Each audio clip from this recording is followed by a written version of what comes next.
ஒருத்தர் கடவுள்கிட்ட வேண்டிக்கிட்டாராம், நான் செய்யற வியாபாரத்துல இன்னைக்கு 1000 ரூபாய் லாபம் கிடைச்சதுன்னா அதுல 500 ரூபாய உன் கோயிலுக்கு வந்து உண்டியல்ல போட்டு விடுறேன் அப்படின்னு வேண்டிக்கிட்டார். சொல்லிவிட்டு வியாபாரம் பண்ணார். 1000 ரூபாய் கிடைக்கல, 500 ரூபாய் தான் லாபம் கிடைச்சது. அவர் அதுக்கப்புறம் அந்த கோயிலுக்கு போகல. ஏங்க, கிடைச்ச 500ல பாதிய உண்டியல்ல போட்டு விடுறது தானே நியாயம் அப்படின்னு கேட்டாங்க. அதுக்கு அவரு முறைச்சு பாக்குறார். அப்புறம் சொல்றார், விவரம் தெரியாம பேசாதீங்க, கடவுள் ஏற்கனவே அவரு பங்கு 500 ரூபாயை எடுத்துக்கிட்டு மீதி 500 ரூபாயை தான் எனக்கு கிடைக்கிறது மாதிரி பண்ணிருக்கிறார். அதனால இது எனக்கு சேர வேண்டிய பங்கு அப்படின்னு சொல்லிவிட்டார். இவரோட பக்தியின் எல்லை எந்த அளவுல இருக்குது பாத்தீங்களா? உனக்காக நான் என்ன வேணும்னாலும் செய்யறதுக்கு தயாரா இருக்கிறேன் அப்படின்னாரு ஒருத்தர்.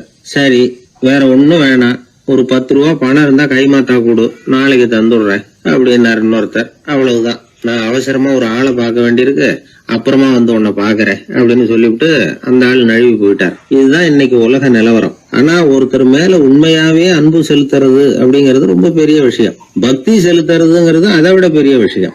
பக்தினா ஏதோ கோயிலுக்கு போய் சாமி கும்பிட்டு வர்றது இல்ல. பக்தியோட எல்லை எதுன்னு தெரிஞ்சுக்கிறதுக்கு உங்களுக்கு ஆசையா இருக்குதா அப்படின்னா ஒரு கதை உண்டு, அதுக்கு அதை கேளுங்க. அதாவது மயூர சர்மன் அப்படின்னு ஒருத்தர் இருந்தான். கிருஷ்ணர் மேல அவன் ரொம்ப பக்தியா இருந்தான். ஒரு நாள் கிருஷ்ணர் வந்து அவனை பார்த்துட்டு போலாம்னு நினைச்சு வந்தாரு. கிருஷ்ணரை பார்த்த உடனே அவனுக்கு ரொம்ப மகிழ்ச்சி இருக்காது. அப்படின்னா என்ன, வழக்கமா பக்தர்கள் தானே பகவான் கிட்ட ஏதாவது கேட்கறது வழக்கம். இங்க வந்து பகவான் வந்து பக்தனை பார்த்து கேட்க ஆரம்பிச்சுட்டார். இத பாருப்பா, உங்ககிட்ட நான் ஒண்ணு கேட்பேன், கொடுப்பியா அப்படின்னார். பக்தன் மாட்டேன்னு சொல்லுவான். நீங்க என்ன கேட்டாலும் அதை கொடுக்கறதுக்கு நான் சித்தமா இருக்கிறேன் அப்படின்னா மயூர சர்மன். உன்னோட மகன் ஒருத்தன் இருக்கானே 5 வயசுல, அவன் தான் எனக்கு வேணும்னார். இவன் கொஞ்சம் கூட தயங்கல, சரி தந்தேன் அப்படின்னு சொல்லிவிட்டான். கிருஷ்ணர் பார்த்தார், அவன் உடம்பு பூராவும் எனக்கு தேவையில்லை, அவன் உடம்போட வலது பாகம் மட்டும் எனக்கு போதும்னார். அதுக்கும் சரி அப்படியே கொடுக்குறேன். இவன் அந்த சின்ன பையனை நிக்க வச்சு அவன் தலையில இருந்து ஒரு ரம்பத்தால அறுக்கணும், அப்பதானே அது 2 பாகமா ஆக்க முடியும் அப்படின்னாரு. சரி அப்படியே செய்யறேங்கிறான் அவன். அந்த ரம்பத்தை நீ ஒரு பக்கம் பிடிச்சுக்கணும், உன்னோட மனைவி ஒரு பக்கம் பிடிச்சுக்கணும், நீங்க 2 பேரும் அப்படி பிடிச்சுக்கிட்டு அதை அறுத்து அவனை 2 துண்டாக்கணும் அப்படிங்கிறார். அதுக்கும் சரிங்கிறான். அப்படி செய்யறப்போ நீயும் அழப்படாது, உன்னுடைய மனைவியும் அழப்படாது அப்படின்னு அடுத்த கண்டிஷன். அதுக்கும் சரிங்கிறான்.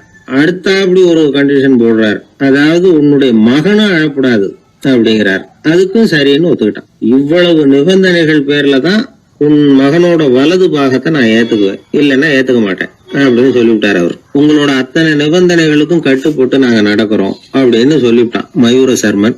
உடனே மகனை கூப்பிட்டான். அவன் வந்து நின்னான், அவனை குளிப்பாட்டினான், புது ஆடைகள் போட்டு விட்டான். அதுக்கப்புறம் ஒரு ரம்பத்தை எடுத்து அறுக்க ஆரம்பிச்சான். ஒரு பக்கம் அவன், இன்னொரு பக்கம் அவனுடைய மனைவி, நடுவுல அந்த பையன்.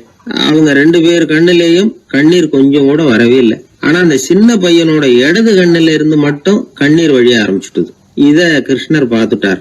என்னோட நிபந்தனைப்படி நீங்க நடந்துக்கல, அதனால உங்க பையனோட வலது பாகம் எனக்கு வேணாம்னு விட்டார்.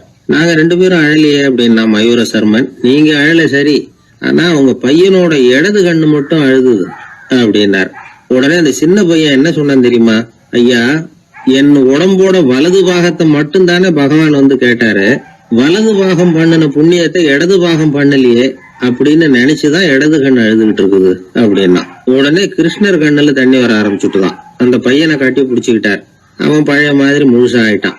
இதுதான் பக்தியின் எல்லை அப்படின்னு விளக்கம் கொடுத்தார் ஒரு ஆன்மீக பேச்சாளர். பக்தியோட எல்லையை புரிஞ்சுக்கிறதுக்காக இந்த கதை. நீங்க உடனே பகவான் வந்து இப்படி எல்லாம் வந்து நின்றுட்டு பையனை வெட்டி கொடு அப்படின்னு எல்லாம் கேட்பாரா அப்படின்னு எல்லாம் கற்பனை பண்ணக்கூடாது. ஆன்மீக விஷயங்களை வந்து ஆன்மீக நோக்கத்துல புரிஞ்சுக்கணும், அதுதான் முக்கியம். பக்தியோட எல்லைக்கே நம்மால போக முடியலன்னாலும் ஒரு ஓரத்துக்காவது போய் சேர முடியுதா அப்படின்னு முயற்சி பண்ணி பார்க்கலாம். அதுக்காக தான் இவ்வளவு. வாழ்க்கையே வெறுத்து போச்சு சார் அப்படின்னு சொல்லிட்டு வந்தான் ஒருத்தன். ஏப்பா அப்படி சொல்ற அப்படின்னு. நான் இந்த உலகத்துக்கு தேவையே இல்லை சார் அப்படின்னா. இந்த உலகத்துல தேவையில்லாம எதுவுமே இல்லையே என்ன நிமிர்ந்து பார்த்தான். இப்போ உன் உடம்புல இருக்கிற காலை மட்டும் எடுத்துருவோமா, அது உனக்கு தேவையில்லை அப்படின்னு. அது எப்படி, நடக்கிறதுக்கு அது வேணாமான்னா. சரி அதை விட்டுரு, கையை மட்டும் எடுத்துருவோம் அப்படின்னு. அப்புறம் சாப்பிடுறது எப்படின்னா. சரி அப்படின்னா இப்போ உன் உடம்புல தேவையில்லாம அனாவசியமா இருக்கிற ஒரு பகுதியை சொல்லு, அதை மட்டும் எடுத்துருவோம்னு. அவன் யோசனை பண்ண ஆரம்பிச்சான். அப்புறம் மெதுவா சொன்னான், எல்லாமே அவசியமா தான் தோணுது அப்படின்னு சொல்லி அவன் சொன்னான். நீ சொன்னதுக்கு அப்புறம் யோசனை பண்ணி பார்த்தா எல்லாமே அவசியம்னு எனக்கு தோணுதுன்னா, உனக்கு எல்லாமும் அவசியம், ஆனா நீ இந்த உலகத்துக்கு அவசியம் இல்லை, அப்படித்தானே? இப்பதான் அவன் குழம்ப ஆரம்பிச்சான். இன்னைக்கு பாருங்க, நிறைய இளைஞர்கள் இப்படிதான் தன்கிட்ட என்ன இருக்குங்கிறது தெரியாமலே தடுமாறிட்டு இருக்கிறாங்க. அவங்க யாருங்கிறது அவங்களுக்கு அடையாளம் தெரியறது இல்ல. விலங்குகள்லாம் பாருங்க, பறவைகள் மாதிரி விண்ணுல பறக்கணும் அப்படின்னு ஆசைப்படுறது இல்ல. ஒரு பசுமாடு பருந்து பறக்கிறத பார்த்துட்டு நாமளும் அந்த மாதிரி பறக்கணும் அப்படின்னு 4 காலையும் தூக்குறது இல்ல. சரி, ஆனா ஒரு மனுஷன் என்ன நினைக்கிறான்னா, அவங்கிட்ட என்ன திறமை இருக்கு அப்படிங்கறத அவனுக்கு புரியாம நடந்துக்கிறான். சரி, ஒரு மனுஷங்கிட்ட என்ன திறமை இருக்குங்கிறத எப்படி கண்டுபிடிக்கிறது? இந்த உலகத்துல இருக்கிற ஒவ்வொரு மனிதனுக்கும் ஒரு தனித்தன்மை உண்டு. அதாவது ஒருத்த மாதிரி இன்னொருத்தன் இருக்கிறது இல்ல. ஆனாலும் உளவியல் நிபுணர்கள் மனிதர்களின் குணாதிசயங்களை வச்சு அவங்கள 3 வகையா பிரிக்கிறாங்க. சில பேர் எப்படின்னா, தான் சம்பந்தப்பட்ட வேலையோட இருந்து விடுறது இல்ல.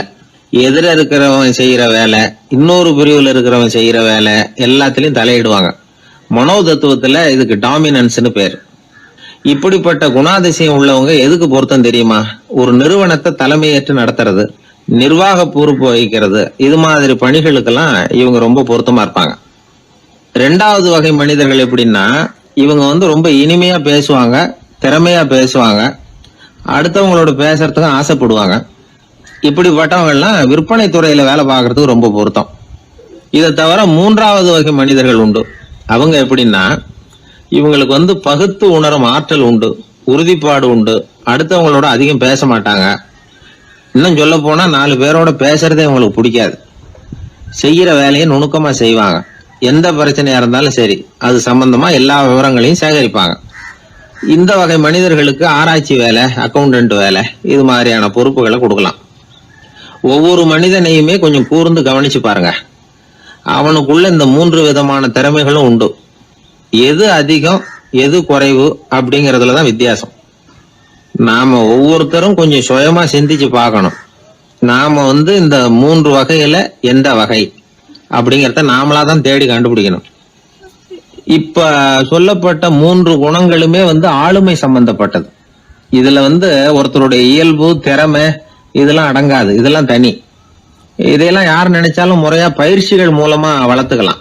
இப்ப திறமைய பயிற்சி மூலமா நம்ம வளர்த்துக்கலாம், இயல்பு இதையெல்லாம் வளர்த்துக்கலாம். முன்னாடி சொன்னது மாதிரி நாம எந்த வகையான ஆசாமிங்கிறத புரிஞ்சுக்கிட்டு அதுக்கு தகுந்த மாதிரி ஒரு வேலையை தேடிக்கிட்டோம்னா வாழ்க்கை நல்ல விதமா அமையும். அதுக்கப்புறம் நான் இந்த உலகத்துக்கு தேவையில்லை அப்படின்னு சொல்லிட்டு இருக்க வேண்டிய அவசியம் வராது. அதனால நம்முடைய குணம் என்ன, நாம எப்படிப்பட்டவர் அப்படிங்கறத அடிப்படையில தெரிஞ்சுக்கிட்டு அதுக்கு தகுந்த மாதிரி ஒரு தொழிலை வாழ்க்கையில தெரிஞ்சுக்கிறது, ஏற்றுக்கிறது நல்லது. இப்போ ஒரு அக்கௌண்டன்ட் வேலைக்கு இன்டர்வியூ நடந்தது. ஒருத்தர் வந்தார். அந்த நேர்காணல்ல அவர்கிட்ட ஒரு கேள்வி கேட்டாங்க. ஏன்னா அவர் வந்திருக்கிறது இந்த ரொம்ப கணக்கு சம்பந்தப்பட்ட வேலை, அக்கௌண்டன்ட் வேலை. அதனால இந்த நேர்காணல்ல அவர்கிட்ட கேட்டாங்க, 8, 3 இது 2 பெருக்குனா என்ன அப்படின்னு கேட்டாங்க. அவர் என்ன சொல்லிவிட்டார், 23ன்னு சொல்லிவிட்டார். 8, 3 பெருக்குனா 24ன்னு சொல்லியிருக்கணும். ஏதோ அவசரத்துல 23ன்னு சொல்லிவிட்டார் பதில். சரி போன்னு சொல்லிவிட்டாங்க. அவர் வெளியில வந்துட்டார். வெளியில வந்ததும் யோசனை பண்ணார், அடடா 8, 3 பெருக்க சொன்னாங்க, நம்ம 24ன்னு சொல்றதுக்கு பதிலா 23ன்னு சொல்லிவிட்டோம். இந்த சின்ன கணக்கு கூட நமக்கு தெரியல அப்படின்னு நினைச்சிருப்பாங்களே, நிச்சயமா நமக்கு இந்த வேலை கிடைக்காது அப்படின்னு முடிவு பண்ணிட்டு போயிட்டார். ஆனா பாருங்க, 10வது நாள் அவருக்கு அப்பாயின்மெண்ட் ஆர்டர் வந்துட்டுது. வேலையில உடனே சேர்ந்துங்க அப்படின்னு. சரி, ஏதோ தவறுதலா போட்டாங்க போல இருக்கு, நாம எதையும் வெளியில சொல்லிட்டு இருக்க வேணாம் அப்படின்னு சொல்லி இவரும் கம்முன்னு போய் வேலையில சேர்ந்துக்கிட்டார். ரொம்ப நாள் கழிச்சு வேலை நிரந்தரமானதும் மெதுவா மேனேஜர் கிட்ட போய் உண்மையை சொன்னார். சார், அன்னைக்கு நேர்காணல்ல இன்டர்வியூல 8, 3 இத பெருக்குனா என்ன விடை அப்படின்னு கேள்வி கேட்டீங்க. நான் தவறுதலா 23ன்னு சொல்லிவிட்டேன். நீங்களும் தவறுதலா எனக்கே அப்பாயின்மெண்ட் ஆர்டர் அனுப்பி வச்சுட்டீங்க அப்படின்னார். இப்போ மேனேஜர் சொன்னார், அப்படி இல்லப்பா, அன்னைக்கு நேர்காணலுக்கு வந்த அத்தனை பேருகிட்டையும் இதே கேள்வியை கேட்டோம். அத்தனை பேர் சொன்னதிலேயும் நீங்க சொன்ன பதில் தான் நியரஸ்ட் கரெக்ட் ஆன்சர், கிட்டத்தட்ட சரியா இருந்தது, நீ சொன்னதுதான், உங்களுக்கு இந்த வேலையை கொடுத்தோம் அப்படின்னு அவர் சொன்னாராம். அதனால வாழ்க்கையில துல்லியம் ரொம்ப முக்கியம். அதை புரிஞ்சுக்கிட்டு நம்முடைய வாழ்க்கை பாதையை அமைச்சுக்கிட்டோம்னா நம்ம வாழ்க்கையில வெற்றி நிச்சயம். துஷ்டரை கண்டால் தூர விலகு, இப்படி ஒரு பழமொழி உண்டு. எதுக்காக இப்படி சொல்லி வச்சாங்க? துஷ்டன் ஏதாவது தொந்தரவு கொடுப்பான், அதனால அவனை கண்டா பயந்துகிட்டு ஓடி ஒளிஞ்சுக்கோ அப்படின்னா இதுக்கு அர்த்தம் அப்படி இல்ல. ஒரு துஷ்டன் கிட்ட நெருங்கி போறோம்னு வச்சுக்கோங்க, அவன் நமக்கு கெடுதலான ஆலோசனைகள் எதையும் சொல்லலாம், அல்லது அவன் தீய உணர்வுகள் உள்ளவனா இருக்கலாம், அல்லது தீய செயல்கள் செய்யக்கூடியவனா இருக்கலாம், அல்லது தீய நட்புனால அவன் ஏற்கனவே கெட்டு போனவனா கூட இருக்கலாம். இப்படிப்பட்டவனை நெருங்கி போனா அவனோட பாதிப்பு நமக்கும் வந்துடும். அதனால விலகி போ அப்படின்னு சொல்றாங்க. இதையே கொஞ்சம் விவரமா இப்ப பாப்போமே. இப்ப இந்த துஷ்டர்களை 4 வகையா பிரிக்கிறாங்க.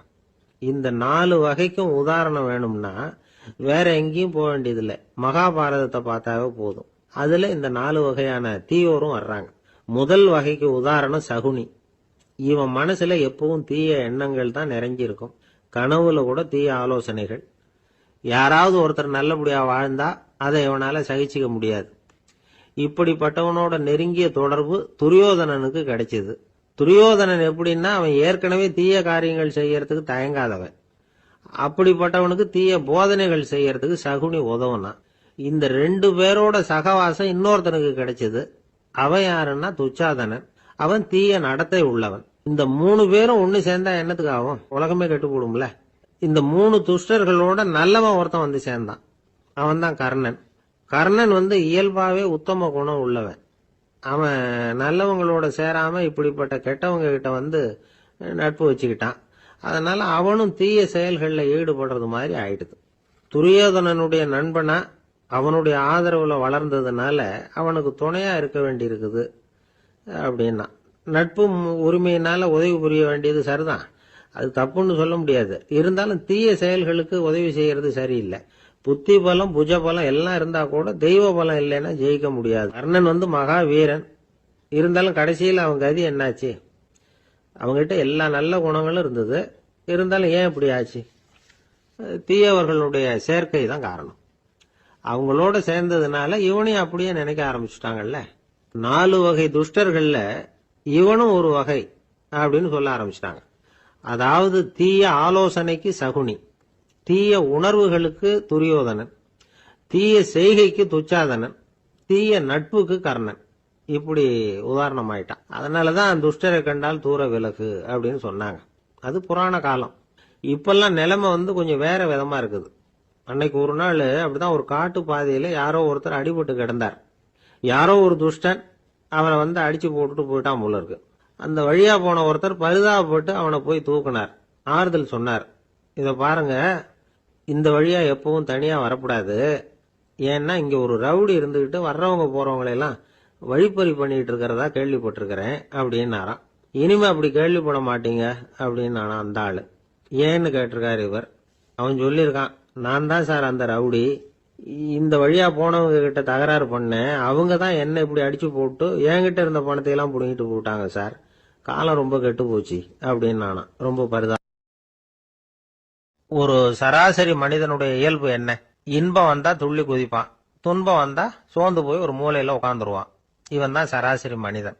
ஆனா ஒருத்தன் இன்பம் வந்தா அதுக்காக மகிழ்ச்சி அடையறது இல்ல, துன்பம் வந்தா அதுக்காக சோர்ந்து போறது இல்ல அப்படின்னு வச்சுக்கோங்க. அப்படி இருந்தா அவன் சாதாரண ஆள் கிடையாது. ஒரு ஊர்ல ஒரு ஞானி இருந்தார். அவரை தேடிட்டு ஒரு பெரியவர் வந்தார். ஐயா, ஞானத்துல சிறந்த ஞானம் எது அப்படின்னு கேட்டாராம். இதுக்கு அந்த ஞானி என்ன பதில் சொன்னார் தெரியுமா? இன்பத்தினால மகிழ்ச்சி அடையாமலும் துன்பத்தினால சோர்வு அடையாமலும் இருக்கிறது தான் அந்த ஞானம், பெரிய ஞானம் அப்படின்னாராம். சரி சுவாமி, அப்படிப்பட்ட ஞானம் உங்களுக்கு எப்படி வந்ததுன்னு கேட்டிருக்காரு இவரு. அதை நான் ஒரு கழுதைகிட்ட இருந்து கத்துக்கிட்டேன் அப்படின்னாராம் அவரு. இவருக்கு ஒன்றும் புரியல, ஒரு மாதிரியா முழிச்சிருக்கிறார். இதை அவர் புரிஞ்சுக்கிட்டார். நீங்க நாளைக்கு காலையில நம்முடைய ஆசிரமத்துக்கு வாங்க, புரிய வைக்கிறேன்னாராம். சரின்னு அவர் போயிட்டார். மறுநாள் காலையில ஆசிரமத்துக்கு சேர்ந்தார். ஞானி அவரை கூப்பிட்டு உட்கார வச்சார். வாங்க, இப்படி உட்காருங்க, கொஞ்ச நேரத்துல இந்த வழியா ஒரு கழுதை போகும், அதை கவனிச்சு பாருங்கன்னாராம். இவருக்கு இன்னமும் ஒன்னும் புரியாம போச்சு, ஒரே குழப்பம். இருந்தாலும் அந்த ஞானி சொன்னது மாதிரியே உட்கார்ந்துருக்கிறார். கொஞ்ச நேரத்துல அந்த வழியா ஒரு கழுதை போச்சு. அது முதுக நிறைய அழுக்கு மூட்டைகள், அதை சுமந்துக்கிட்டு போகுது. ஒரு செலவு தொழிலாளி அதை ஓட்டிட்டு போறார். கொஞ்சம் தூரத்துல ஒரு ஆறு இருக்கு. அங்க போய் துணியெல்லாம் சுத்தப்படுத்திக்கிட்டு சாயந்தரமா திரும்பி இந்த வழியாவே வருவாங்க. ஞானி சொன்னது மாதிரியே இந்த பெரியவர் அழுக்கு மூட்டையை சுமந்துக்கிட்டு போற அந்த கழுதையை கவனிச்சார். கழுதை போயிட்டுது. அதுக்கப்புறம் ஞானியை திரும்பி பார்த்தார். இப்ப அந்த ஞானி சொன்னார், சாயந்தரம் வரைக்கும் நீங்க இங்கேயே இருக்கணும்னார். அதே மாதிரி இவர் இருந்தார். சாயந்தரமா அந்த ஞானி சொன்னார், ஐயா, இப்ப கொஞ்ச நேரத்துல அந்த கழுதை இந்த வழியா திரும்பி வரும், அதையும் கவனிச்சு பாருங்கன்னார். இவரும் கவனிச்சு பாக்குறார். கழுதை வந்தது. அது முதுகுல சலவை செய்யப்பட்ட துணி மூட்டை. அது பாட்டுக்கு சுமந்துக்கிட்டு போய்கிட்டு இருக்குது. பெரியவருக்கு ஒன்றும் புரியல. பொறுமை இழந்துட்டார். சரி சுவாமி, இந்த கழுதைக்கும் உங்க ஞானத்துக்கும் என்ன சம்பந்தம் அப்படின்னார். இப்ப அந்த ஞானி விளக்கினார். ஐயா, இந்த கழுதை இதே மாதிரி தினமும் காலையில அழுக்கு மூட்டைகளை சுமந்துக்கிட்டு ஆத்துக்கு போகுது. மாலையில வெண்மையான சுத்தமான துணிகளை சுமந்துக்கிட்டு திரும்பி ஊருக்கு போகுது. காலையில இது போகும்பொழுது முதுகல அழுக்கு மூட்டைகளை சுமந்துக்கிட்டு போறோமேங்கிற வருத்தமும் அதுக்கு கிடையாது. சாயந்தரம் திரும்பி வரும்பொழுது சுத்தமான துணிகளை சுமந்துக்கிட்டு வர்றோமேங்கிற மகிழ்ச்சியும் அதுக்கு இல்லை. இதை பார்த்துதான் நானும் அது மாதிரி ஞானத்தை கத்துக்கிட்டேன் அப்படின்னாராம். அதனால யாரு கத்து கொடுக்கறாங்க அப்படிங்கறத விட எதை கத்துக்கிறோம் அப்படிங்கறது தான் முக்கியம். ஒரு சினிமா பாக்குறோம், ஒரு அருவி கொட்டுறது மாதிரி காட்சி வருது, தண்ணீர் வழியுது. படம் முடிஞ்சதும் பாத்தீங்கன்னா அந்த திரை என்ன நனைஞ்சு போயா இருக்கும். ஒரு தீப்பிடிச்சு எரியிற காட்சியை சினிமாவில் பாக்குறீங்க, காட்சி முடிஞ்சதும் அந்த வெண் திரையே கருகி போயா இருக்கும். படத்துல வர்ற தண்ணீரும் நெருப்பும் அந்த திரையை பாதிக்கிறது இல்லை. நாம அந்த திரை மாதிரி இருக்கிறதுக்கு கத்துக்கணுமா. அந்த பக்குவம் வந்துட்டுதுன்னா இன்பமும் துன்பமும் நம்ம எதுவும் செய்யாது. ஒரு சினிமாவை பாக்குற வரைக்கும் சிரிக்கலாம், அழலாம். பார்த்துட்டு வெளியில வரும்பொழுது அழுதுகிட்டே வரக்கூடாது. ஒருத்தர் வந்தார், அப்படி படம் முடிஞ்சு வெளியில வரும்பொழுது அருவி மாதிரி கண்ணீர் சிந்திக்கிட்டே வரார். ஏன் சார், படம் அவ்வளவு சோகமா அப்படின்னு கேட்டார். இன்னொருத்தர், இல்ல சார், கூட்டம் ரொம்ப குறைச்சல் சார், மொத்தம் படம் பார்க்க வந்தவங்களே 15 பேர் தான் சார் அப்படின்னார் கண்ணீரை தொடச்சிக்கிட்டே. அதுக்கு நீங்க ஏன் சார் அழறீங்கன்னு கேட்டார் அவரு. இந்த படத்தோட தயாரிப்பாளரே நான் தான் சார் அப்படின்னாரா இவர். ஒரு அப்பாவுக்கு 2 பிள்ளைங்க. மூத்தவன் ரொம்ப அடக்கம். அப்பா எது சொன்னாலும் கேட்பான், பெரியவங்களுக்கு கீழ்ப்படிஞ்சு நடப்பான். இளையவன் அப்படி இல்லை, தான் நினைச்சதை தான் சொல்லுவான், செய்வான். அடுத்தவங்க சொல்றதை கேட்க மாட்டான், அடங்கி நடக்க மாட்டான். இந்த 2 பேர்ல யாரை உங்களுக்கு பிடிக்கும்? பெரியவனை தான் பிடிக்கும். ஏன்னா அவன் தான் சொல்ற பேச்சை கேட்கிறவன் அப்படின்னு சொல்லுவீங்க. ஆனா ஒரு ஞானி என்ன சொல்றாரு தெரியுமா? ஒரு குழந்தை அதன் அறிவுக்காக மதிக்கப்பட வேண்டுமே தவிர அதனுடைய கீழ்ப்படியும் தன்மைக்காக அல்ல அப்படிங்கிறார். நம்ம குழந்தைகளை சுயமா சிந்திக்கிறதுக்கு நாம விடுறதில்லை. மற்றவங்களை பார்த்து காப்பி அடிக்கிறதுக்கு தான் நாம அவங்களுக்கு கத்துக் கொடுக்குறோம். புகழ்பெற்ற மனிதர்கள் சிலருடைய பேரை சொல்லி நீயும் அவர் மாதிரி ஆகணும், இவர் மாதிரி ஆகணும் அப்படின்னு சொல்லிட்டே இருக்கிறோம். குழந்தைகள் தங்களுடைய தனித்தன்மையை வளர்த்துக்கிறதுக்கு நாம தடையா இருக்கிறோம். ஒரு குழந்தைகிட்ட அனாவசியமா நம்பிக்கையை வளர்த்துடக்கூடாது, எந்த கோட்பாட்டையும் திணிக்கக்கூடாது. நாம ஏற்கனவே அர்த்தமில்லாத கருத்துக்களையும் கொள்கைகளையும் மனசுல போட்டு நிரப்பி வச்சிருக்கிறோம். இந்த உலகத்துக்கு புதுசா சேர்ந்திருக்கிற ஒரு குழந்தையின் தூய்மையான மனசுல நம்ம கருத்துக்களை அறிமுகம் செய்ய அல்லது திணிக்கிறதுக்கு நமக்கு எந்த அதிகாரமும் கிடையாது. ஒரு குழந்தைய நீ இந்த மதத்தை சேர்ந்தவன் அப்படின்னு பிறந்ததுமே ஒரு முத்திரை குத்தி போடுறோம். இது அதோட சுதந்திரத்தை ஆரம்பத்திலேயே கிள்ளி எறியறது மாதிரி தான்.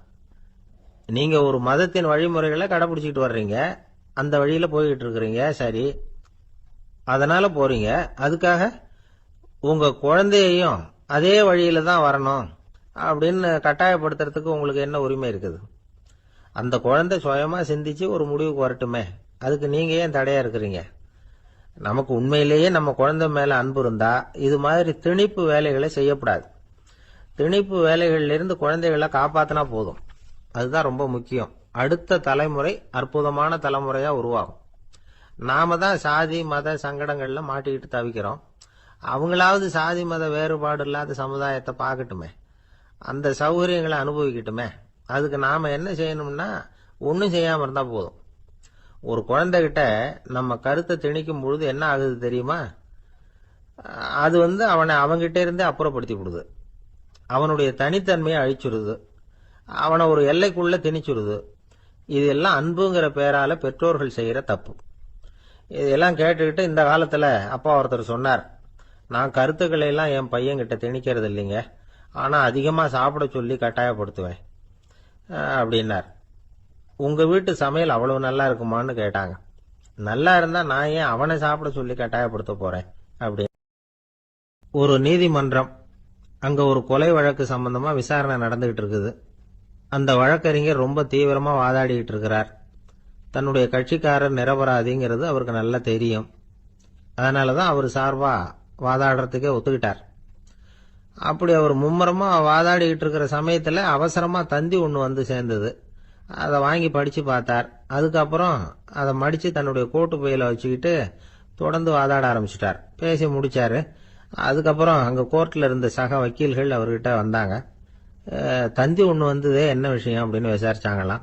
அப்போ அவர் சொல்லியிருக்கிறார், ஊர்ல சிகிச்சைக்காக போயிருந்த என்னுடைய மனைவி இறந்து போனதா தந்தி வந்திருக்குது அப்படின்னாராம். மற்ற வக்கீல்களுக்கு அதிர்ச்சி. என்னங்க இது, மனைவி இறந்ததை விட கேஸ் முக்கியமா உங்களுக்கு அப்படின்னு கேட்டிருக்கிறாங்க. இறந்து போன என் மனைவி மறுபடியும் திரும்பி வர போறதில்ல. ஆனா என்னுடைய கட்சிக்காரர் ஒரு கொலை வழக்கில் மாட்டிக்கிட்டார். அவரோ நிரபராதி. அவர் உசுரை நான் காப்பாற்ற வேணாமா? இதுதான் என்னுடைய கடமை அப்படின்னாராம். இப்படி இவர் சொன்னது எல்லாரும் அப்படியே திகைச்சு போய் நின்னுட்டாங்களாம். சரி, கடமைக்கு முக்கியத்துவம் கொடுத்த அந்த வழக்கறிஞர் யார் தெரியுமா? அவர் தான் இரும்பு மனிதர் சர்தார் வல்லபாய் பட்டேல். குஜராத் மாநிலத்தில் 1875 அக்டோபர் 31 அன்றைக்கு ஜாவேரி பாய் அப்படிங்கிறவருக்கு 4வது பிள்ளையா அவர் பிறந்தாராம். இந்த ஜாவேரி பாய் யார் தெரியுமா? ஜான்சி ராணி லட்சுமி பாய் போர் படையில ஒரு வீரரா பணிபுரிஞ்சவர். இளம் வயசுல வல்லபாய் படேல் ரொம்ப சிரமப்பட்டு படிச்சிருக்கார். விடாமுயற்சி வெற்றியை கொடுத்தது. கல்லூரியிலையும் காலடி வச்சார். அதுக்கப்புறம் வக்கீல் பட்டத்தையும் வாங்கினார். பிரிட்டிஷ் ஆட்சி நடந்துகிட்டு இருந்த சமயம் குஜராத்தை சேர்ந்த பர்டோலி தாலுகாவில் விவசாயிகள் மேல அரசாங்கம் திடீர்னு நில வரிய வசதி விட்டுதான். ஏழை விவசாயிகள் ரொம்ப கஷ்டப்பட்டிருக்காங்க. அரசாங்கம் வரி செலுத்தாத விவசாயிகளின் நிலங்களை எல்லாம் ஜப்தி செஞ்சுதான். அரசாங்கத்தை எதிர்க்கிறவங்களை எல்லாம் கைது பண்ணி சிறையில அடைச்சுட்டாங்களாம்.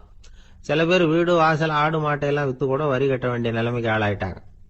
வழக்கறிஞர் வல்லபாய் படேல் நில வரியை உடனே ரத்து பண்ணணும் அப்படின்னு பம்பாய் கவர்னருக்கு ஒரு கடிதம் எழுதினார். எந்த பலனும் இல்லை. உடனே எல்லா விவசாயிகளையும் அணி திரட்டினார். அதுக்கு தானே தலைமை தாங்கினார். சத்தியாகிரகம் நடத்தினார். அந்த பகுதியில் எந்த வேலையும் நடக்கல. வேற வழி இல்லை. ஆட்சியாளர்கள் உடனே வரியை ரத்து பண்ணாங்க. சிறையில் இருந்தவங்களெல்லாம் வெளில விட்டாங்க. 1928 ஆகஸ்ட் 6 சர்க்காருக்கும் விவசாயிகளுக்கும் இடையில ஒரு உடன்பாடு ஏற்பட்டது. அதுக்கப்புறம் தான் நிலைமை சரியா போச்சான். வல்லபாய் பட்டேலின் பொது சேவையை பாராட்டின பொதுமக்கள் அவருக்கு சர்தார் அப்படிங்கிற பட்டத்தை கொடுத்தாங்களாம். சர்தார்னா தலைவர் அல்லது தளபதினு அர்த்தம். இரும்பு மனிதர்னு இவருக்கு பேரு. இருந்தாலும் நகைச்சுவை உணர்வும் இவருக்கு நிறைய உண்டு. ஒரு தடவை ஒரு பத்திரிகை நிருபர் வந்திருக்கார்.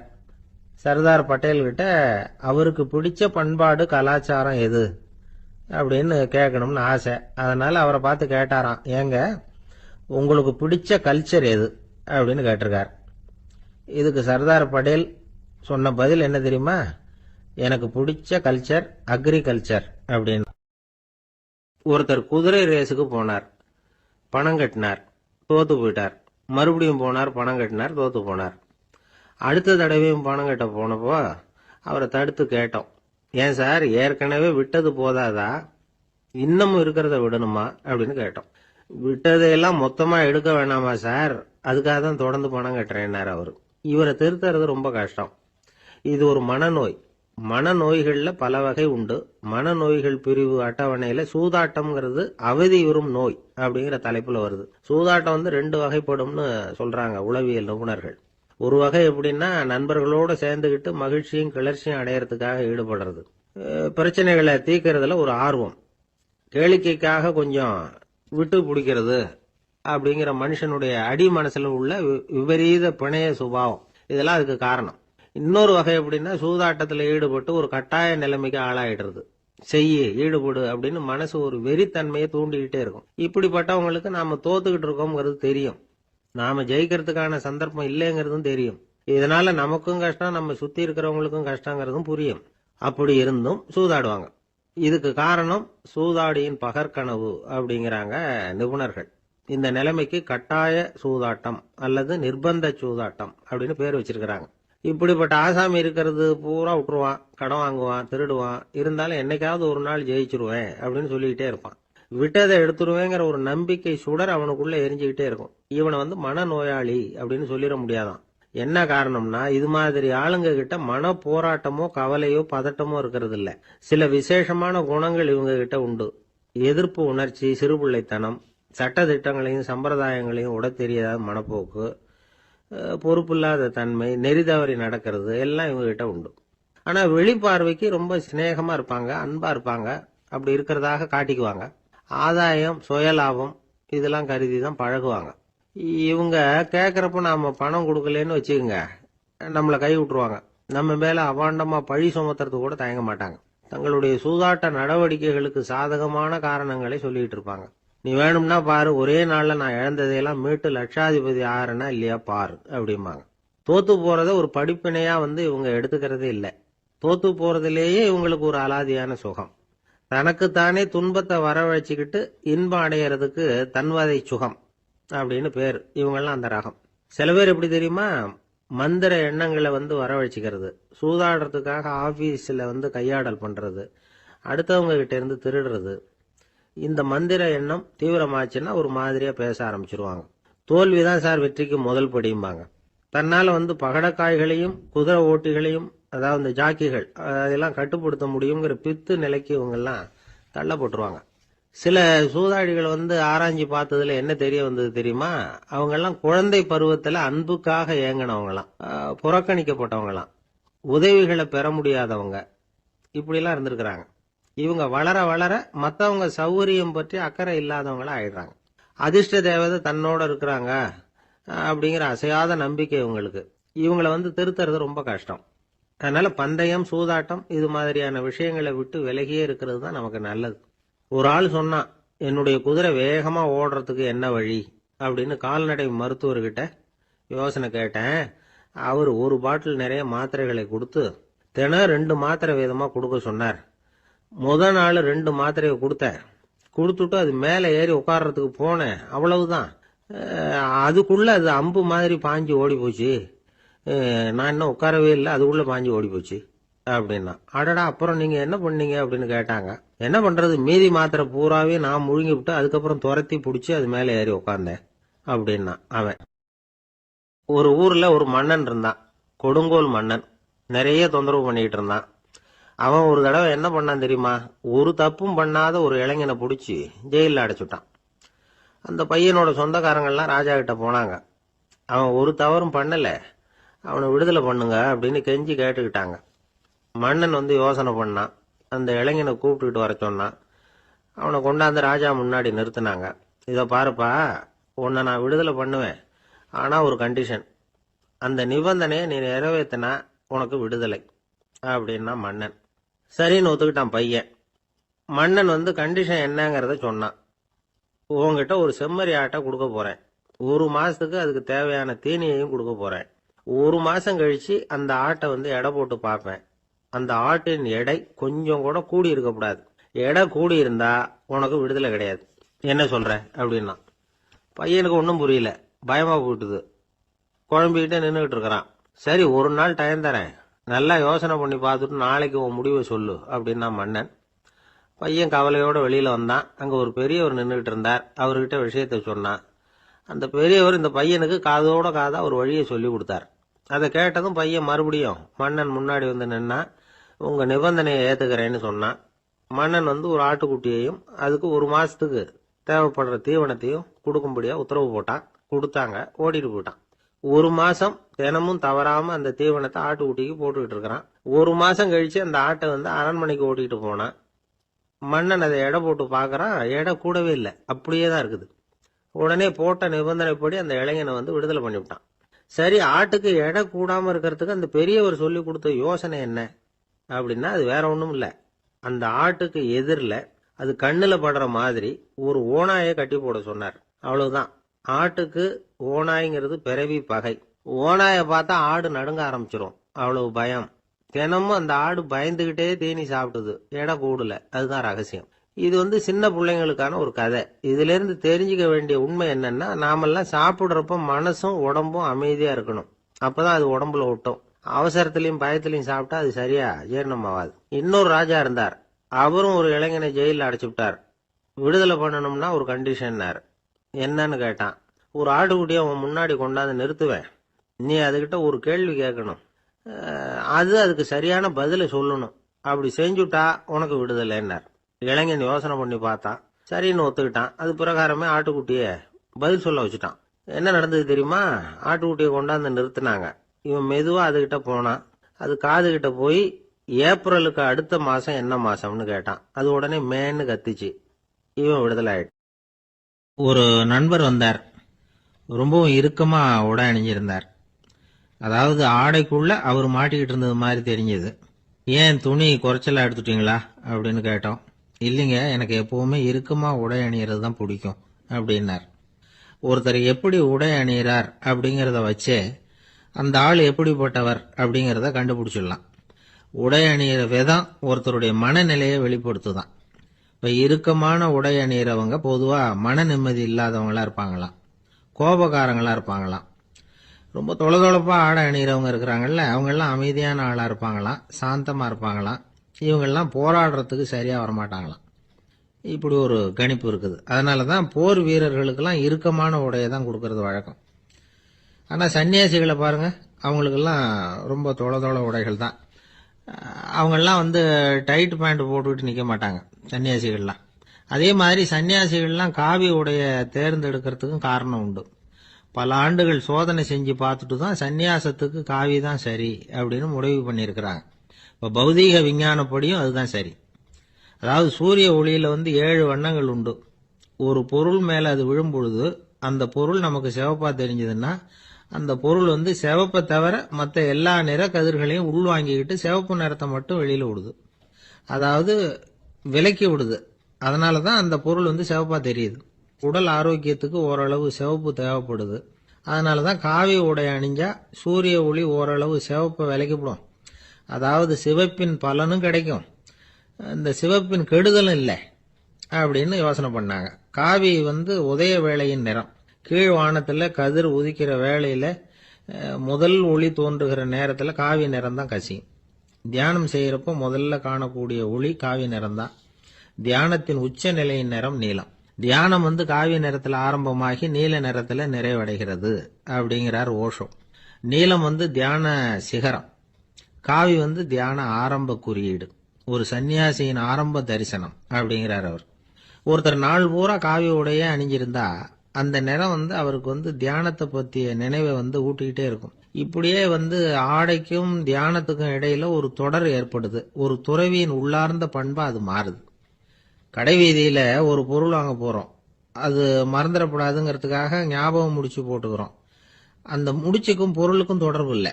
ஆனா கடை வீதிக்கு போன உடனே அந்த முடிச்சு அந்த பொருளை ஞாபகப்படுத்துது. அதாவது அந்த முடிச்சு ஒரு தொடர்பு அம்சமா அமையுது.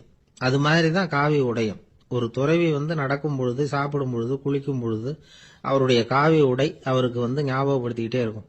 அது ஒரு நிலைப்படுத்தப்பட்ட நினைவாக ஞாபகம் முடிச்சாக மாறிடுது. காவி ஆடை இல்லைன்னா ஒருத்தரால துறவியாக முடியாதுன்னு அர்த்தம் இல்லை.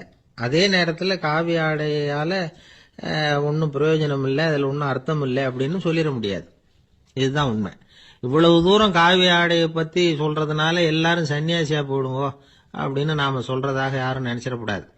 மனசுக்கும் நிறத்துக்கும் உள்ள சம்பந்தத்தை தெரிஞ்சுக்கிறதுக்காக தான் இவ்வளவும். நமக்கு தெரிஞ்ச நண்பர் ஒருத்தர் இருக்கிறார், ஆபீஸ்ல வேலை பார்க்கிறவர். ஒவ்வொரு மாசமும் 20ஆம் தேதிக்கு பிறகு அவரை போய் பாத்தீங்கன்னா காவி உடை அணிஞ்சுக்கிட்டு, கண்ணை மூடிக்கிட்டு, கை ரெண்டையும் விரிச்சு வச்சுக்கிட்டு தியானத்திலேயே உட்காந்துருப்பார். ஏன் இப்படி பண்றீங்கன்னு கேட்டேன்.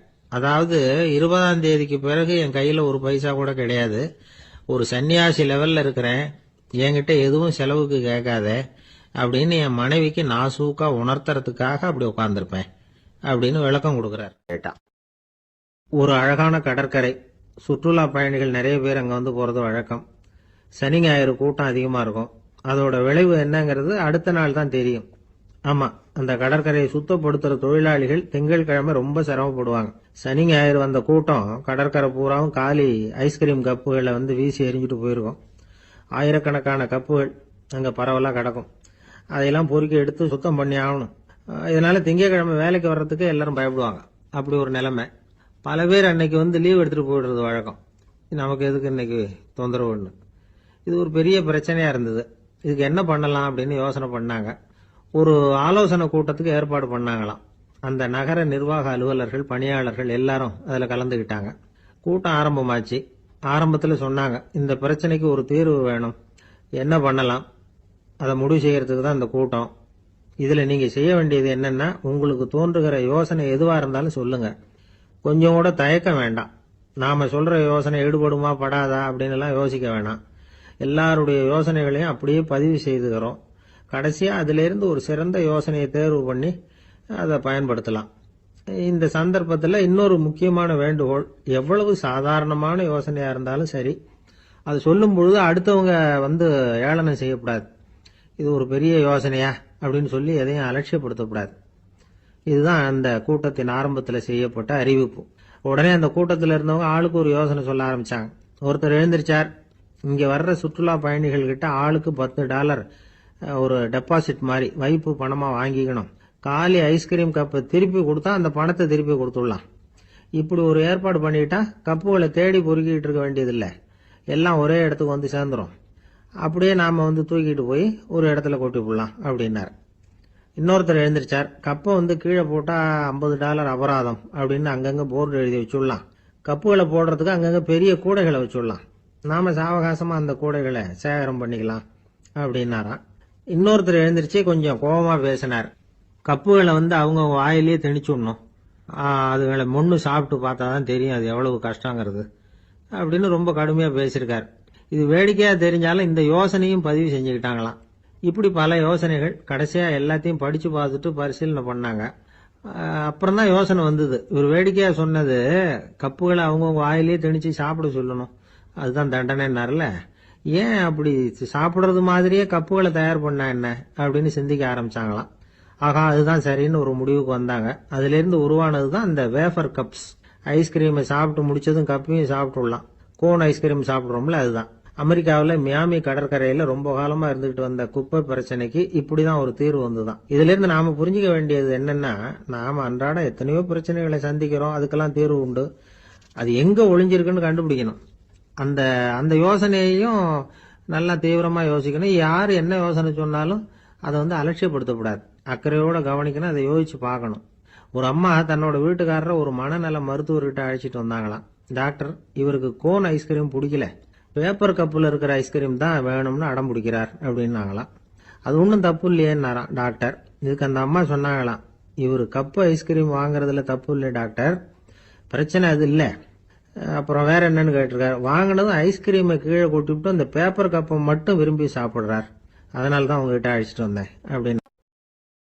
என்ன சார், உங்க பையன் என்ன செஞ்சுக்கிட்டு இருக்கிறான் இப்போ அப்படின்னு கேட்டார் ஒருத்தர். அடிக்கடி கண்ணாடி முன்னாடி நின்று அழகு பார்த்துக்கிட்டு இருக்கிறான் சார் அப்படின்னாரு அப்பா. இளம் பருவம் இப்படிதான் இருக்கும், அதையெல்லாம் சாதாரணமா நினைச்சுடாதீங்க அப்படின்னாரு அவரு. என்ன சார் சொல்றீங்க, கண்ணாடி முன்னாடி நின்றுக்கிட்டு நேரத்தை வீணாக்கிக்கிட்டு இருக்கான், அதை ஒரு பெரிய விஷயமா நான் நினைக்கணுமா அப்படின்னாரு இவர். இளம் பருவத்தில் இளைஞர்களுக்கும் சின்ன பொண்ணுங்களுக்கும் அடிக்கடி கண்ணாடியில் பார்க்கணும்னு தோணும். அது வெறுமனே அழகு பார்க்கறது மட்டும் இல்லை, அவங்க தங்களையே தேடி கண்டுபிடிக்கிற ஒரு முயற்சி அது. இது ஒரு மனோதத்துவ விளைவு. இது வரைக்கும் வந்து சின்ன பிள்ளையா இருந்துட்டோம், இனிமேல் நாமளும் மற்றவங்க மாதிரி மனிதர்கள் தான் அப்படிங்கிற உணர்வு அவங்களுக்கு வருது. தங்களோட முகம் எப்படி இருக்குது, அழகு எப்படி இருக்கு, உடம்பு நேரம் எப்படி இருக்கு, முடி எப்படி இருக்கு அப்படிங்கறதையெல்லாம் கண்டுபிடிக்கிறாங்க. அதுக்கப்புறம் இன்னொரு ஆணோ பொண்ணோ தன்னை கவனிக்கணும் அப்படின்னு நினைக்கிறாங்க. இதெல்லாம் மனோதத்துவ உண்மைகள், இதெல்லாம் இயற்கை. இதை பார்த்துட்டு பெற்றவங்க வந்து பிள்ளைங்க கெட்டு போட்டாங்க அப்படின்னு நினைக்கக்கூடாது, அவங்கள திட்டிக்கிட்டே இருக்கக்கூடாது. இன்னைக்கு பல குடும்பங்கள்ல இதுதான் நடந்துகிட்டு இருக்குது. மனுஷ வாழ்க்கையிலேயே இப்படியும் இல்லாத அப்படியும் இல்லாத ஒரு பருவம் வந்து இளம் பருவம். 13 to 19 வயசுக்கு உட்பட்ட ஆண்கள் பெண்கள் இந்த வகையை சேர்ந்தவங்க, டீனேஜ் குரூப். இவங்கள சின்னவங்கன்னு நினைச்சிட முடியாது, பெரியவங்கன்னு நினைச்சிட முடியாது. இவங்க ரொம்ப சென்சிட்டிவ். சமூகம் நினைச்சா இவங்களை வந்து நல்லவங்களாவும் ஆக்கலாம், கெட்டவங்களாவும் ஆக்கலாம். கொஞ்சம் அக்கறை எடுத்துக்கிட்டா பெரிய பெரிய மேதைகளையும் விஞ்ஞானிகளையும் உருவாக்கலாம். ஆனால் நடக்கிறது என்ன தெரியுமா, அநேகமாக இவங்களை யாருமே சரியாக புரிஞ்சுக்கிறது இல்லை, இவங்களை சரியாக நடத்துறதும் இல்லை. இது வரைக்கும் நாம் சொல்கிறத கேட்டுக்கிட்டு இருந்தான், இப்பெல்லாம் அவன் இஷ்டத்துக்கு நடக்க ஆரம்பிச்சுட்டான் அப்படின்னு வருத்தப்படுற பெற்றோர்கள் அதிகம். இது வருத்தப்படுற விஷயம் இல்லை, சந்தோஷப்பட வேண்டிய விஷயம். உங்க புள்ள வந்து சொந்தமா யோசிக்க ஆரம்பிக்கிறதும் நடந்துக்க ஆரம்பிக்கிறதும் ஒரு தப்பான விஷயமா? அவன் கடைசி வரைக்கும் உங்க பேச்சையே கேட்டுக்கிட்டு இருக்கணுங்கிறது என்ன நியாயம்? இன்னைக்கு இளைஞர்களை வந்து பெரியவங்க தப்பா புரிஞ்சுக்கிட்டு தவறா நடத்துறதுனால தான் அவங்களுக்கு வெறுப்பு, எரிச்சல், மனக்கசப்பு எல்லாம் உண்டாகுது. பெற்றவங்க சரியா மதிக்கிறது இல்லை அப்படிங்கிற ஒரே காரணத்தினாலேயே வீணா போகிற பிள்ளைங்க இன்னைக்கு அதிகம். சரி, பெற்றவங்களுக்கு இன்னைக்கு என்னதான் புத்தி சொல்ல வர்றீங்க அப்படின்னு கேட்குறீங்களா? நாம எதையும் சொல்ல வரல. ஆனா அது சம்பந்தமான சில நிபுணர்கள் சொல்லி இருக்கிறத உங்க காதுல போட்டு வைக்கலாம். அது என்னன்னா, பிள்ளைங்க கிட்ட அன்பு செலுத்துங்க. குழந்தையா இருந்தப்போ எவ்வளவு பாசமா இருந்தீங்க, வளர வளர அதை ஏன் குறைச்சிக்கிறீங்க? பெற்றவங்களின் அன்பான வார்த்தைகளுக்கு ஏங்குறவங்க தான் இன்றைய இளைஞர்கள். அவங்க எதை சொன்னாலும் அதை அக்கறையா காது கொடுத்து கேளுங்க, அலட்சியப்படுத்தாதீங்க. அவங்க விரும்புறது உங்ககிட்ட இருந்து ஒரு மதிப்பு, மரியாதை, அங்கீகாரம், இவ்வளவுதான். அவங்க அவங்களாவே முடிவுகள் எடுக்கட்டும், அதுக்கு நீங்க உதவியா இருங்க, அது போதும். மற்றவங்க முன்னாடி, முக்கியமா அவங்க நண்பர்கள் முன்னாடி அவங்கள பத்தி மட்டமா பேசாதீங்க. அவங்க கிட்ட பொய் சொல்லக்கூடாது. நீங்க சொன்னது பொய்ன்னு தெரிஞ்சு போச்சுன்னா உங்க பேர்ல அவங்களுக்கு இருக்கிற மதிப்பு போயிடும், நம்பிக்கை போயிடும். அவங்களுக்கு முன்னாடி நீங்க சண்டை போடக்கூடாது. உங்க பிள்ளைய எப்பவும் இன்னொரு பிள்ளையோட ஒப்பிட்டு பேசுற வேலையே வேணாம். கூட பிறந்த மற்றவங்களோட கூட ஒப்பிடக்கூடாது. இப்படி செஞ்சா அவன் உங்ககிட்டயும் பிரியமா இருக்க மாட்டான், அவங்ககிட்டயும் பிரியமா இருக்க மாட்டான். புள்ள எங்க போறான், என்ன பண்றான் அப்படின்னுலாம் துப்பறிஞ்சிக்கிட்டு இருக்கக்கூடாது. இளைஞர்கள் தனிமையை விரும்புறவங்க. அவங்கள பெட்டியில வச்சு மூடி பாதுகாக்கணும்னு நினைக்கக்கூடாது. அவங்கள எப்படி பாதுகாக்கிறது அப்படிங்கிறது அவங்களுக்கே தெரியும். உங்க புள்ள எப்படி நடந்துக்கணும்னு நீங்க எதிர்பார்க்குறீங்களோ அது மாதிரி நீங்க நடந்து காட்டுங்க, அது போதும். ஒரு வீட்டில் அப்பாவும் அம்மாவும் பேசிக்கிட்டு இருக்கிறாங்க. என்னங்க, நம்ம பொண்ணு பெரியவளாயிட்டா, அடிக்கடி கண்ணாடி முன்னாடி போய் நின்றுகிட்டு இருக்கிறா, சீக்கிரமா ஒரு பையனை பார்த்து கல்யாணத்தை முடிக்காம இப்படி மசன்னு கல்லு மாதிரி உட்காந்துருக்குறீங்களே அப்படின்னு சத்தம் போட்டாங்க. அந்த அம்மா, அவசரப்படாத, பார்க்கறதுக்கு கண்ணுக்கு அழகா லட்சணமா புத்திசாலியா ஒரு பையன் கிடைக்க வேணாமா, அதுதான் பார்த்துக்கிட்டு இருக்கிறேன் அப்படின்னாரு அப்பா. இதுக்கு அந்த அம்மா சொல்றாங்க, எங்க அப்பா இப்படியெல்லாம் நினைச்சுக்கிட்டு இருந்திருந்தா எனக்கு கல்யாணமே ஆயிருக்காது தெரியுமா அப்படின்னாங்களாம். ஒரு சிகை அலங்கார கூடம், ரொம்ப சுறுசுறுப்பா எல்லாரும் வேலை செஞ்சுக்கிட்டு இருக்கிறாங்க. முடிவெட்டிக்க வந்திருக்கிறவங்க நிறைய பேர், எல்லாரும் வரிசையா உட்காந்துருக்கிறாங்க. அந்த சமயத்துல திடீர்னு கதவை திறந்துட்டு ஒருத்தர் உள்ள வர்றார். அவர் ஒரு பெரிய மனிதர். அவரும் முடிவெட்டிக்கிறதுக்காக தான் உள்ள வந்திருக்கிறார். அவரை பார்த்த உடனே அங்க வரிசையில் உட்காந்துருந்தவங்க எல்லாரும் எழுந்திரிச்சு அவர்கிட்ட வந்துட்டாங்க. அவரை சுத்தி நின்றுட்டாங்க. எப்படி இருக்கிறீங்க, நல்லா இருக்கீங்களா அப்படின்னு விசாரிக்க ஆரம்பிச்சுட்டாங்க. எல்லாம் முடிஞ்சதும் வந்தவர் கேட்டார், வரிசையில கடைசியா இருக்கிறவர் யார் அப்படின்னு கேட்டார். ஏன்னு கேட்டாங்க. நான் அதுக்கு அடுத்தபடியா உட்காரணும், அதுக்காக தான் கேட்கறேன் அப்படின்னார். உடனே அங்க இருந்தவங்க எல்லாம் என்ன சொன்னாங்க தெரியுமா? நீங்க வரிசையில காத்திருக்க கூடாது, நீங்க அரசாங்கத்தின் தலைவர், உங்களுக்கு நேரம் முக்கியம், அதனால நீங்க முன்னாடி போங்க அப்படின்னு சொன்னாங்க. ஆனா அதை அவர் கேட்கல. தோழர்களே, உங்களுடைய கருத்துக்கு ரொம்ப நன்றி. எல்லாரும் வரிசையா தான் வரணும், அதுதான் முறை. வரிசையில வரணுங்கிற நடைமுறையை நானும் பின்பற்ற விரும்புறேன். நாம எல்லாரும் சமமானவர்கள் அப்படின்னார். இப்படி சொல்லிவிட்டு வரிசையில கடைசியா இருந்த ஒரு நாற்காலியில போய் உட்காந்துக்கிட்டார். தன் சட்டை பையில இருந்த ஒரு செய்தித்தாளை எடுத்தார், படிக்க ஆரம்பிச்சிட்டார். ஆனா அங்க இருந்தவங்களால இதை பார்த்துக்கிட்டு சும்மா இருக்க முடியல. ஒருத்தர் எழுந்திருச்சு வந்தார். ஐயா, இப்ப என்னுடைய முறை வந்திருக்குது, நான் தான் போக வேண்டிய முறை. உங்களை இங்க காத்திருக்க வைக்கிறத விட ஒரு 5 ஆண்டுகளுக்கு கூட நான் முடிவெட்டிக்காமே இருந்துட முடியும் அப்படின்னார். அவர் மறுபடியும் சொன்னார், ஐயா, நீங்க வரிசை முறையை தாண்டி போக விருப்பப்படல, சரி, ஆனா என்னுடைய முறையை மாத்தி கொடுக்கறதுக்கு எனக்கு முழு உரிமை இருக்குது. இதுக்கு பதிலா உங்களுடைய கடைசி இடத்தை நான் எடுத்துக்கிறேன், இதை நீங்க மறுக்க முடியாதுன்னார். அங்க இருந்த மற்றவங்களும் இதை ஒரு மனசா வற்புறுத்த ஆரம்பிச்சுட்டாங்க. அந்த பெரிய மனிதர் பார்த்தார், சரின்னு கடைசியா ஒத்துக்கிட்டார். அவர் யார் தெரியுமா? அவர் தான் மாவீரர் லெனின். ரஷ்யாவில் கிரெம்ளின் சிகை அலங்கார கூடத்துல தான் இது நடந்தது. எல்லாரும் இந்நாட்டு மன்னர்கள்னு வாயளவுல பேசுறதுல என்ன பிரயோஜனம்? நாம எல்லாரும் சமம்ங்கிறத நடைமுறையில கடைபிடிச்சு காட்டினவங்க கொஞ்சம் பேர் தான். அவங்கள ஒருத்தர் தான் லெனின். வரிசையில நின்று வர்றதுங்கிறது ஒரு சிறந்த பண்பு, உயர்ந்த பண்பு. இன்னைக்கு பல இடங்கள்ல அது நமக்கு தேவைப்படுது. ஒரு ரேஷன் கடை வாசல், கடை திறக்கிறதுக்கு முன்னாடியே எல்லாரும் வரிசையில நின்றுட்டாங்க. கடைசியா வந்த ஒருத்தர் கியூல முன்னாடி போறதுக்கு முயற்சி பண்றார். ஏற்கனவே நின்றுட்டு இருக்கிறவங்க அவரை முன்னாடி போறதுக்கு விட மாட்டேங்கிறாங்க. கடைசியா போய் நில்லையா அப்படின்னு எல்லாரும் கத்துறாங்க. அது அவர் காதுல வாங்கல. முண்டி அடிச்சுக்கிட்டு முன்னாடி போறதுக்கே முயற்சி பண்ணிட்டு இருக்கிறார். எல்லாரும் சேர்ந்து அவரை வலுக்கட்டாயமா இழுத்து கொண்டாந்து பின்னாடி கொண்டு போய் நிறுத்திவிட்டாங்க. நிறுத்திவிட்டு சொன்னாங்க, இதை பாருப்பா, நாங்க இருக்கிற வரைக்கும் நீங்க முன்னாடி போய் எதையும் வாங்க முடியாது, தெரிஞ்சுக்கோ அப்படின்னாங்க. இப்போ அந்த ஆளு சொன்னாராம், நான் இங்க பின்னாடி நிக்கிற வரைக்கும் நீங்களும் எதுவும் வாங்க முடியாது அப்படின்னாராம்.